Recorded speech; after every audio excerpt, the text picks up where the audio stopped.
ચલો ready start. સદર કામે આંક 79થી સાહેદ જયંતિભાઈ વાલાભાઈ શ્રીમાળીને તપાસવામાં આવેલ છે. સદર સાહેદે પોતાની જુબાનીમાં જણાવેલ છે કે તારીખ 4/8/2007થી તેઓ જિલ્લા પુરવઠા કચેરીમાં પુરવઠા નિરીક્ષક તરીકે ફરજ બજાવતા હતા. તારીખ 10/9/2008ના રોજ તેમને તલોદ મામલતદાર તરફથી જાણ થયેલી, જેથી તેઓ હિંમતનગરથી ડીએસઓ સંગાડા સાહેબ તથા જેપી વ્યાસ તથા તેઓ તલોદ આવેલા અને મામલતદાર સાથે ગેરેજ ગયેલા અને આ ગેરેજમાં ગેસના બાટલામાંથી વાહનમાં ગેસ ભરવાનું મશીન તેઓએ જોયેલું, જેથી 2 પંચોને બોલાવી રોજકામ કરેલું અને તેમની રૂબરૂ ઇસ્માઇલભાઈનું નિવેદન લીધેલું. ત્યારબાદ તેમના ઉપરી અધિકારીએ કલેક્ટરશ્રીને આ અંગેની જાણ કરતા પોલીસ ફરિયાદ કરવાનો હુકમ નાયબ મામલતદાર તલોદને કરવામાં આવેલો.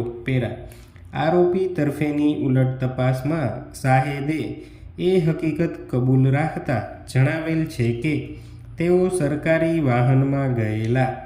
સરકારી વાહનમાં જાય તો લોગબુક નિભાવવી પડે. તેઓએ આવી કોઈ લોગબુકની નકલ આ કામે રજૂ રાખેલ નથી.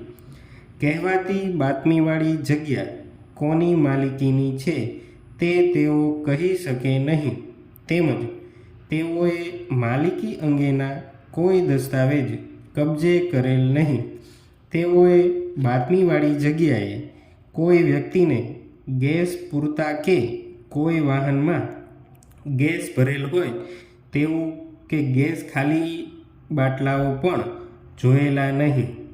આ કામે કબજે લેવામાં આવેલ મશીન માત્ર ગેસ પૂરવા જ ઉપયોગમાં લઈ શકાય તે બાબતે તેઓએ કોઈ નિષ્ણાંતનો અભિપ્રાય મેળવેલ નહીં. આ મશીનનો અગાઉ ગેસ ભરવા માટે ઉપયોગ થયેલ હોય તે અંગે એફએસએલનો રિપોર્ટ માંગેલ નથી.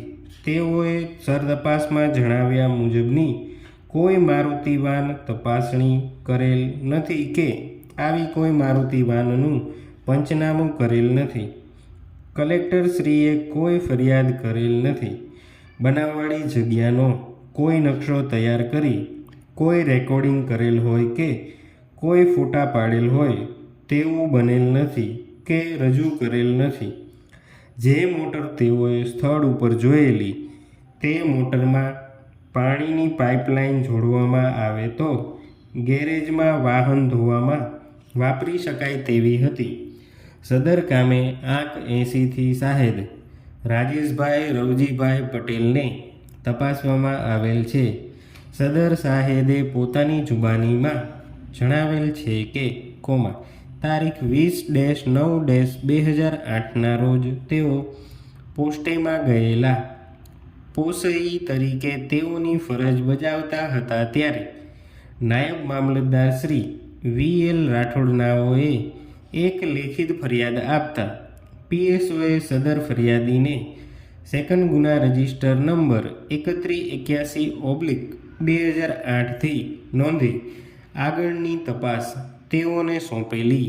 જે તપાસ તેઓએ સંભાળી લઈ ફરિયાદી સાથે રજૂ કાગળોનો અભ્યાસ કરી આ કામે જરૂરી સાહેદોના નિવેદનો નોંધેલા અને તારીખ 25/10/2008ના રોજ આરોપીને અટક કરી તેમની વિરુદ્ધ પૂરતો પુરાવો પડતા નામદાર કોર્ટમાં ચાર્જશીટ રજૂ કરેલ.